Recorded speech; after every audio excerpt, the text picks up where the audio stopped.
Kautilya study point में आपका स्वागत है। कोयल कभी भी अपना खुद का घोंसला क्यों नहीं बनाती? और कोयल अपने अंडे दूसरे पंछी के घोंसले में क्यों रख देती है?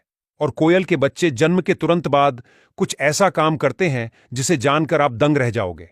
तो चलिए जानते हैं कोयल की यह गजब की चालबाजी और गहरे रहस्य के बारे में। सबसे पहले कोयल की कुछ अजीबोगरीब बातों से आपको रूबरू कराते हैं। दरअसल आप जो कोयल की कुहू कुहू आवाज सुनते हो, वो मीठी आवाज वो मादा नहीं बल्कि नर कोयल निकालता है। वह मादा को रिझाने के लिए मधुर आवाज में गाता है, जबकि मादा कोयल आमतौर पर चुपचाप रहती है। क्या कोयल की यह बात आपको पहले पता थी? दूसरी ओर हमने भारत में सिर्फ काली कोयल ही देखी हुई होती है, लेकिन दुनिया भर में कोयल की 130 से ज्यादा प्रजातियां पाई जाती हैं। उनमें से कुछ तो बहुत ज्यादा रंगीन और खूबसूरत भी होती है, जिसमें एशियन एमरल्ड कोयल, शाइनिंग ब्रॉन्ज कोयल जैसी अन्य खूबसूरत कोयल का नाम शामिल है। आमतौर पर कोयल कभी जोड़ा बनाकर नहीं रहती, मतलब कि नर और मादा दोनों अलग जगहों पर रहते हैं। दोनों का रिश्ता केवल प्रजनन तक ही सीमित होता है, मतलब कि नर और मादा प्रजनन के समय में मिलते हैं। उसके बाद दोनों अपने अपने रास्ते चले जाते हैं। मार्च से लेकर जून तक कोयल का प्रजनन काल होता है। इस समय ज्यादातर सुबह सुबह नर कोयल अपनी मीठी आवाज से मादा को आकर्षित करने का काम करता है। सुबह का वातावरण शांत होने की वजह से आवाज दूर तक जाती है। मादा कोयल भी इस समय एक्टिव होती है।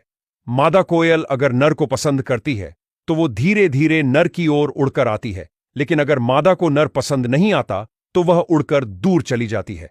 फिर नर अपनी मीठी आवाज से दूसरी मादा को आकर्षित करने की ट्राई करता है। नर कोयल का काम बहुत मेहनत वाला काम है, क्योंकि एक मादा के जवाब के इंतजार में कई बार नर कोयल तो घंटों गाते रहते हैं।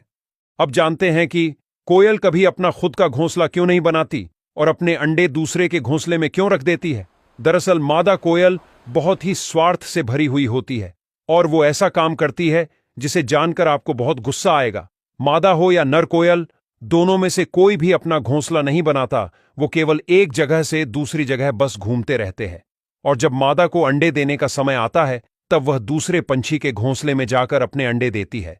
मादा कोयल कई बार अंडे देने से पहले दूसरे पक्षी की जासूसी भी करती है, ताकि वो सही समय पर अपना अंडा उसके घोंसले में रख सके। कोयल अपना अंडा बहुत तेजी से देती है। कोयल तकरीबन 10 से 15 सेकंड में ही अपना अंडा दूसरे के घोंसले में रखकर तुरंत उड़ जाती है। कई बार मादा कोयल ऐसा भी करती है कि वो दूसरे पंछी के अंडों को अपनी चोंच मारकर फोड़ देती है और उसे नीचे फेंक देती है, जिससे उसका अंडा उस घोंसले में रह सके। फिर जब कोयल के अंडे फूटते हैं तो उसमें से जो बच्चा निकलता है वो भी बड़ा खतरनाक होता है। कोयल के बच्चे में जन्म से ही ऐसी चतुराई और कपट भरा होता है कि वो बच्चा दूसरे पंछी के बच्चे को या अंडे को धक्का देकर घोंसले से बाहर फेंक देता है। वैज्ञानिकों का कहना है कि कोयल का बच्चा इसलिए ऐसा करता है कि जिससे उसे ज्यादा भोजन मिले और उसकी परवरिश ठीक तरह से हो। कोयल के बच्चे की यह हरकत देखकर आपको ऐसा लगेगा कि मानो वह जन्म से पहले से ही ऐसी दुश्मनी सीख कर आया हो।